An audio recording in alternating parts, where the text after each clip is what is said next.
Welcome to the Wally Show Aftercast. All the things we didn't get to during the course of the show today, including a new podcast that will be starting soon if Gavin and Betty have their way, called, what is it, Gavin? Hanging with Hayden. Hanging with Hayden. That. My mythical son, who I don't like very much. You're mythical. Yeah. He's the worst. I had a conversation with my actual daughter, Haley, yesterday. Because you had told your wife about him, yes, and now your daughter knows. So, yeah, the whole family knows about him. Yeah, and so Haley, I call Haley, and or she called me, and we were talking just about stuff, and I said, "Oh my gosh, you're gonna love this, Boodle. You have a brother." What? What? She's like, I'm like, yeah, it's a hypothetical fake brother that Betty Rock made up, and she puts us in all these scenarios where you always come out on top, and she's like, "Oh, that's great." Like, she doesn't care. Yeah, she's like, "I like that." Like, as an only child, as absolutely. long as I win. I'm like, the situations are really dark for Hayden. She's like, "It's okay." He's homeless, Haley. Yeah. Oh, that's fine. Doesn't matter. You're still taking care of me, right? Yeah, you're still good, baby. But she got a kick out of that because she knows you really well too, Rock. And so when I'm like, yeah, and Betty gets real dark with it, she's like, "Oh, that checks out." Oh man! All right, let's get to some of this stuff here today. Remember when Wendy's recently announced that they were doing surge pricing? Yep. And so all of a sudden at noon, your Big Mac could cost you a few bucks more than it would at 2 or something like that. Well, they realized that was such a horrible idea, and they got so much backlash. They're like, we're just kidding. No, you weren't. Sure, Yeah, they said something you were. like the CEO had said, and they were like, "Oh, that's not true at all." Yeah. Well, no, that's what your phone call with the other execs said differently. So now what they're doing is they're doing an in-app exclusive during March Madness for fans, and they claim that Wendy's iconic single will be $1 inside the app, and the double will be $2. Gavin's already going to get it as we speak. It's in the app to keep fans full and ready to cheer on their team. No, they're trying to butter us up or grease us up so that they can be in our good graces again. They yes, really they care about March Madness and teamwork. They can butter me up. I don't care. Yeah, like just butter those buns too. Not mine, but the ones on the hamburger. Can I get some bacon on that? Oh yeah. So now here's where their marketing person just totally ruins it. Okay, because they put out this press release and it says, as the official hamburger of March Madness, Wendy's is giving college basketball fans and athletes the quality, fresh, never frozen beef they deserve to fuel every buzzer beater, layup, and alley-oop. I guess alley-oop? Layup. How They were fun. talking about Give me that women's square bird. basketball. Alley-oop? Guys do alley-oops. No, layups. Oh. Yeah. And so it's like, but I love that. Athletes get their quality, fresh, never frozen. It's like, just leave all the marketing buzzwords out and just give people a good value. Look, we know what you're doing. We're well aware. You're undoing your debacle, but it's kind of like you don't have to put the copy points in there, you know?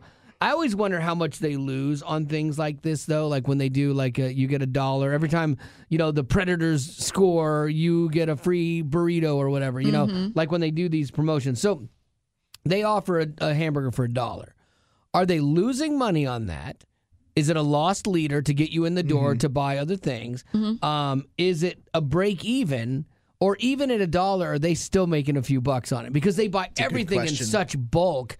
Like, I mean, it's got to be the cost of their burger has to be somewhere around doesn't $1. it all depend on March Madness, on how many people are going to take them up on their offer? Like, we won't really know until. Well, I'm saying just in general, like on a one-to-one basis, like if they say you can buy a hamburger for $1, what's the cost of their hamburger? Like, is it actually around that, or are they losing money on each one? I don't know, because I feel like everything has jacked up in price. Right. And so maybe it does cost more, like to pay for the gas to get the beef patties that are not frozen. That's absolutely to their location. And then you've got increased earnings, wages, so that factors into it. Rent, electricity, all that stuff like factors into the cost of each item, you know. And so, but I'm just curious if they were somewhere, because here's my point.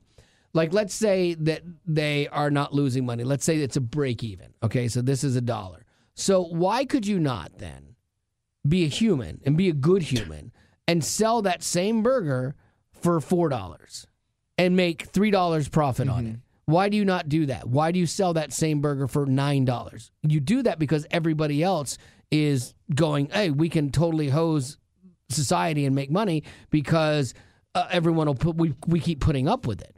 Like, but why do you not differentiate yourself and be the chain that goes, we're actually going to give a value? Because trust me, your food's not that great. And so you might as well be the chain that's different. But maybe that is what they're doing. They're not. They're only doing it for March Madness. This is their promotion. Yeah, it's a promotion. It would be interesting to see that. Or do they think that people have, like brand loyalty? Sure. Like I would argue that we're probably decently loyal to like Chick-fil-A. Yeah. And McDonald's. Oh, but if they're close. If Wendy's was here, would we pick Wendy's? If it was right around the corner. But if all of a sudden, let's go down like the chicken route. Yeah. We love Chick-fil-A, for the most part. If all of a sudden Popeyes, which say ones are right around the corner, if Popeyes all of a sudden was half the price of Chick-fil-A, would we stop Chick-fil-A at this, in this room? Or I would. Would loyalty win out? No, I would, because price is my loyalty for the most part. No. And I think most people are that. What? That is a load Why? of malarkey. Why? Why do you say that? Because let's say that Dunkin' Donuts. Yeah. And it's the one that's down the street from us that stink to high heaven. Right. Okay, we know they're cheaper than Starbucks. Right. We know that they're cheaper than... And better. No, they're more expensive than Chick-fil-A. That's true. But let's say that they have an awesome deal. Yeah. Awesome deal. But there's another coffee shop that makes the beast even better, but it's just more expensive. Oh. Money is not everything, because you don't know if you're going to get the right drink from the cheaper option. Right. You also don't know if they're going to show up on their shift. Right. So Yeah, at all. it's not about the money. Yeah. It's about the reliability. For something like that, coffee where it's an immediate gratification, I think you're right. Oh, I would say airlines, but I think we all have our tolerances. Like, okay, so if I'm flying and it's a choice between Delta, United, and Southwest, say, and the cheapest option is Delta, I'll fly Delta. If the cheapest the other day you were cursing them out. Well, I know they annoy the crud out of me, but it's the cheapest option. I fly Delta because I have status with them, and so I've earned that status up. But there were years I didn't fly Delta because I had so many bad experiences. But I'm just making the point that price does determine a lot of different things for people. Like, we get all bent out of shape. We're like, we're never going to you again. And then when it's the cheaper price, you're like, okay, I'll kind of go there. Mm-hmm. So like, if it was Continental, I don't like Continental. I would, or not Continental, United. I would fly United if it was the cheapest version. But you wouldn't if it was bad customer service. But I wouldn't fly Spirit. Like, see, so I do have my limits. Like, my limits are, I'm not going to dip down and dip my toe into the Spirit waters. But the Spirit water. I've been on a Spirit flight. It wasn't terrible. I have. I had a different experience than you. But I don't think just because it's the cheaper option doesn't mean it's the better option. Because that's true. It could be complete crud that you're getting, or the customer service isn't great. Right. And so you're like, well, then I'm not going to support that. The cheaper option usually isn't always the best option, but it just depends on what it is, because I will opt for the cheaper option a lot of times. Yeah, like if it's chicken sandwich to chicken sandwich, and Chick-fil-A is $5 and they've got $1 Chick-fil-A at Bojangles and it's decent, I'll take that. Yeah, but you're not a huge fan of Chick-fil-A because you don't love the Lord. Yeah, that's why. Wow. Yes, exactly. Let me see. What was the other thing? Oh, this was a really weird story. There was a mom that got arrested, get this, for getting even with the kid that was bullying her son at school. Ooh. What? I know. I see your face because I had the same reaction. I'm like, what in the world? So this mom, the kid wasn't fighting his own battles, I guess, and the mom gets involved. So she got arrested for this because she made a drink for her son's bully that sent the kid to the hospital. Sent the bully to the hospital? Yes. That is insane. Yes. Okay. Because at first you're like, oh, good for you being a mama bear. I get it. But here's where it's really weird. So this kid, I guess, had taken her son's sport drink or whatever. And so, I'm assuming there's a history of, bullying here, because you don't go to this level over one thing. Now, what she made him, though, was not poisonous, okay? Mm-hmm. She took lemon juice, vinegar, don't write this down as a way to get even, salt, and Gatorade, and mixed it together in a sports bottle. Sounds fine. Gave it to her son, who gave it to the classmate who had stolen his drink the day before. So the kid drinks it, gets really sick, gets nauseated, headaches, and they take him to the hospital.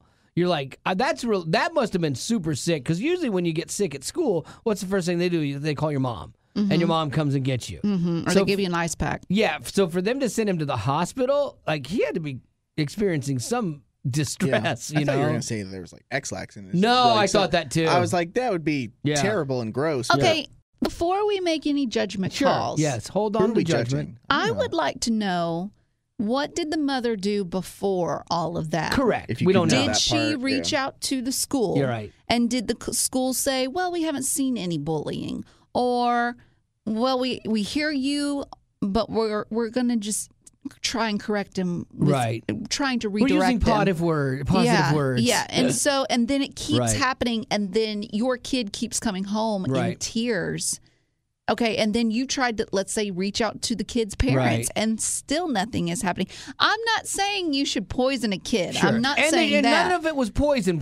It was non-toxic. But mixture. You have heard of Mama Bear syndrome, and where if you keep poking and hurting her kid, she's going to do something to get results. I get, see, that's what I get. I read through the article to see if there was more to it, and they didn't delve into any of that, because that definitely changes the narrative a little bit and what you think. I remember being on a soccer field with my daughter, and there's this one girl that was just pushing everybody down. And my daughter is so timid and probably didn't even really want to be there, and was just sweet, just playing the game, trying to play. And this girl just takes her out for no reason. And I lost my Jesus.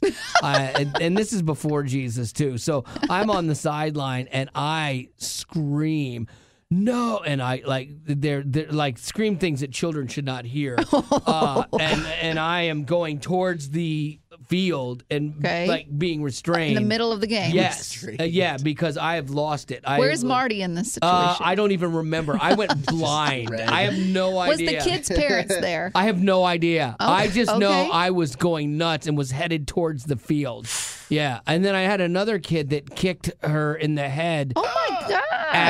At a play gym, and like she was trying to climb up and kicked him, or he kicked her, and I lost it on that kid too. I was going up the gym to get him, so I get this. If I had someone, you had a situation where your dad as an adult stepped in, because you had a psycho. Yeah, so that it doesn't really matter what age your kid is. I think you're always going to be a mama bear or a papa bear. That's it. Yeah, that's what you do. Yeah. Now, when your dad stepped in for that, and obviously he put the fear of God in the guy, and I love that about Danny Ray. Yeah. Were you like, thanks, Dad? Or were you like, Dad, I don't know if that's the right reaction? Or were you thankful?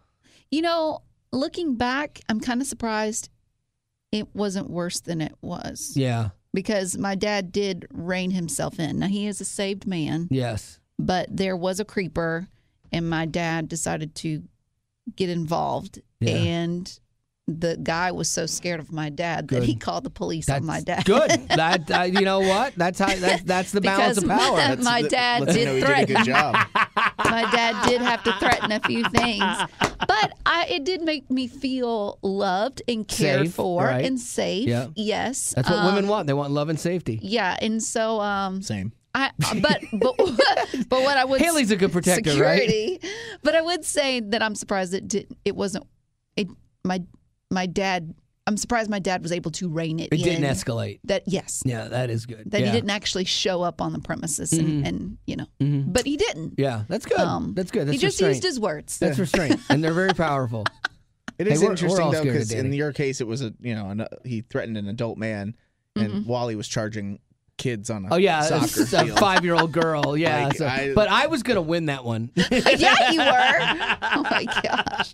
I'm glad the story is that you were angry and not that you were arrested though. Yes. Because in this case, again, I still kind of can't believe that drink sent. I guess the vinegar. Yeah, I guess that's bad. Lemon juice. It upset his tummy. Yeah, he's got a tender tummy. Yes. But I'm like, to me though, I'm fascinated by the other part of the story. Did that kid mess with this kid again, or does he know? All right, his mom will take me out. So I'll be a bully over here, but I'm not messing with you anymore. Yeah. So there is something to that. I know it's weird. We talk about in the Bible, we talk about turning the other cheek, but I don't know that means to be passive and let things happen to you that are bad. I don't believe that at all. If you're being assaulted, that the Bible is not about turning the other cheek and let that continue. You fight back with everything that you have.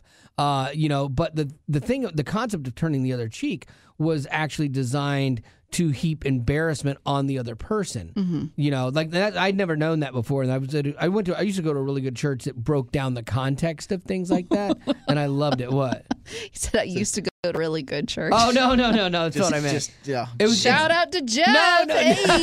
How's it going? No, it's just it's different. No, it's just different. Maybe third. No, we do things differently. Sure. But like the context of this, story, I thought was fantastic, and that it was like if somebody does something to you, you offer that chance for grace basically by turning the other cheek, and if they then continue on you, then that's embarrassment for them because that's what the culture was, So where was your turning of the other cheek when you were running up that slide on the gym? Well, again, people saw my rear end cheeks as I was running. Like that was the only cheek that got turned. It was a 180 and I was going. And that was pre-Jesus Wally, though. Yeah. Well, yeah. So. Oh God. Yeah. That's great. Anywho. All right. Well, anyway, Lady Rock, what do you got? Mine's more on a serious note. It's kind of like we're turning. Yeah. It's the opposite of right. How the turned tables. Oh, how the tables have turned. I love your mixed metaphors are the cutest in the world. That's Michael Scott. Oh, you were doing that on purpose? Yeah, he says how the tables turn. Okay, because sometimes you do that like That's legit. True, I do. Okay, so it's been almost 3 years since the accidental shooting on the set of Alec Baldwin's Western. That is the movie Rust. I can't believe that. It'll be 3 years in October. But yesterday, Hannah Reid, she's the armorer for the film. Miss Gutierrez. She was found guilty of involuntary manslaughter over the death of the cinematographer Helena Hutchins, and she was sentenced to 18 months in jail. Man. So prosecutors called Reid careless in handling firearms and ammunition on set, while the defense argued that Reid was the scapegoat for larger safety issues on set that she could not control. That's interesting because Alec Baldwin was one of the producers on the show, and he was the guy that actually fired the shot that killed this lady.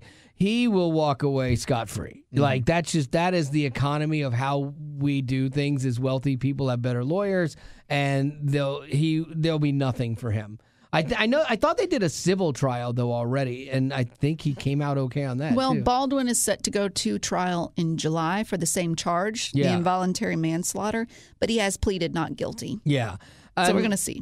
Yeah, it was interesting because I did like a little bit of reading on this because I was fascinated by it. And I'm like, here's this girl that I think her dad was an armorer as well, and so she's got movie in the blood, and like she's living her best life doing this job. And you're like, oh my gosh, that's so sad. But then because of her actions that she was complicit in, even accidentally, somebody else lost their wife and mother. So it's like, where do you go from that? Because you don't want to see this one girl's life ruined, But if she had a hand in it, even accidentally, that's why we have involuntary manslaughter charges to rectify things. But they said though that she was responsible for bringing 6 live rounds onto the set. And that's the problem because she had... There's no need for that. Right. There's no reason that live rounds should have ever been on that set. And they said this is a case where Miss Gutierrez made one mistake. That one mistake was accidental. And you had to think about the odds of this too. So they've got a bunch of rounds of ammunition. He's shooting a 6-shooter 45. So only 6 bullets out of this handful of ammunition is going into this gun. So, okay, so the odds are already there. Then he's doing a test thing and fires 1 shot. So in this scene, and he might have fired 2, but now you've got that odds getting even smaller because now it's the 1 bullet that's chambered for this thing that then is shot and then shoots this lady. I mean, that is literally like Russian roulette. Like the odds of that happening are so crazy that it went this way. But had those live rounds never been there, it wouldn't be an issue. Did she say why she brought live rounds? I never heard that, and I think she was the only thing I thought I remember somebody saying that she was saying that there was a mix-up and she didn't bring the live rounds that somebody else did. And then they you would think they should be reliable, but then again, if she's in charge of all of that, she should have checked it, right? To make sure. Because the reality is that the buck has to stop with her. Mm-hmm. Like she has to be the one. They have all these rules. I like some of this I know because I've been around different things in movies and stuff. But like the armorer is the stopgap. Like, and that's the person. They have all these rules about how you're supposed to handle guns, the way it's supposed to be done. They are supposed to be the last person that touches it before it is directly handed to that person, so no one can get in between there and mess with things. Because originally when this all happened, I thought, ooh, is there like some kind of weird like conspiracy? And it was like it was a murder plot. I know. Yeah. It sounds like it could, like this would be a good movie murder plot. Like somebody switched one of the rounds. Ironically, it's like there's a world where, let's say, they make a movie based on this whole situation, and it does like it does better. Well, I assume Rust didn't actually get produced then. They said they were going to finish it. Did they really? Yeah. They said they were going to finish it, which is what's really weird. I think this hypothetical movie sounds... A movie being made about a movie. Yeah. Oh, that'd be made good. About the thing would be better than the movie they were trying to make. The family of the lady that was killed released a statement and said, "We look forward to the justice system continuing to make sure that everyone else who's responsible in Helena's death is required to face legal consequences for their action." It is interesting, too, because a lot of times you get 3 years beyond something and there's been some healing and people will, say things like, it's sad, we hate that it comes to this or whatever. But in this statement, it's like, oh, no, we're still bent and you're coming to grips. But I also think, and you read between the lines, it sounds like they're like, this is not the person that is only the person that's involved. Well, and two, I think I find it interesting that the armorer's judicial court date, whatever, was before Alex. Right. Because then he can use that information to maybe everything help that him. came out, And then he's like, well, she's already been found guilty, so, hey, it's not my fault. She was supposed to do it. It could look good on him. Oh, it helps. Yeah, it definitely helps him. Which might be the scapegoat situation that her... defendants were arguing. Yeah, I think it is sad, like to see this happen. You've got a sad thing for a family that loses their wife and mother needlessly, and then this other girl's life who is destroyed. That's the thing about accidents, like I do think about this when I'm driving or whatever. I think about, and that's why I drive very like head on a swivel because I don't want to be that person, and I worry about myself. I've gotten more and more distracted, and just my mind thinks differently now. And I'm like, okay, you can't be distracted because you could accidentally take somebody's life in your car. It's like texting and driving. Yeah, and your life is destroyed. Their life is destroyed, and it's so sad. How many people's lives are irreparably altered because of not bad people, just people dumb making accidents. Bad decisions. Yeah, and just dumb things, and how do you sad. live with that? Yeah, that's sad. So, anyway, with that, woohoo, fun times. You got a birthday for me? I don't. Oh, good. There's I was no waiting redemption. for it. I was waiting for it. And Hannah is 5 years old today. Like, no. That would've been awesome. I would like to read something, though, from our potty group. Oh, sure. Olivia, she said, I love how Wally said Betty Rock wasn't very competitive, which she's talking about yesterday when we did the breathing competition. Oh, sure. Yeah. She said, I love how Wally said Betty Rock wasn't very competitive, but have y'all seen the reindeer games? Oh, yes. I think she's almost made Gavin cry. She takes pride in that. A lot. Yeah. She is. There are certain things she's very competitive with. Reindeer games being one. Food is another. She's super competitive. Because I love food. I know you do. Yeah. I know. It's one thing I look forward to all the time. We know you, and we know to work around this. But I will say, thank you to you. Gavin brought in biscuits today for breakfast, so thank you, Gavin. Thank you. But Betty usually sits back and waits for us to serve her. What? And she does. And then today, I'm the one that has to work the most behind the scenes. Yes, That's and true. then sure. And then today, she made our biscuits with butter. It so was thank super you. Nice. Usually, Don't get used to it. I know. Servant's heart. No. Yeah, usually it's like we're like, Miss Rock, do you need any more tea? Do you need some sweet tea? Please I'll don't get hit it for you. Please, I know. She flinches and we just hit the ground. That's how I like it. I know. Betty keeps us scared. Living in fear is how you keep How I us. function. Yeah. How we work here. Oh, goodness. All right. Well, that's going to do it for your Aftercast for And today. as always, thanks for being a potty. Growing up in poverty has never been easy for children, but with the added challenges of the pandemic, conflict, and natural disasters, families around the world are facing an unprecedented food crisis. Unfortunately, those who are already hungry are now even more desperate. But by sponsoring a child through compassion, you can help provide life-sustaining essentials such as food and clean water. And with your compassionate support, that child can not only survive, but also flourish. You can find out how and choose a child to sponsor when you click on the compassion banner at wayfm.com.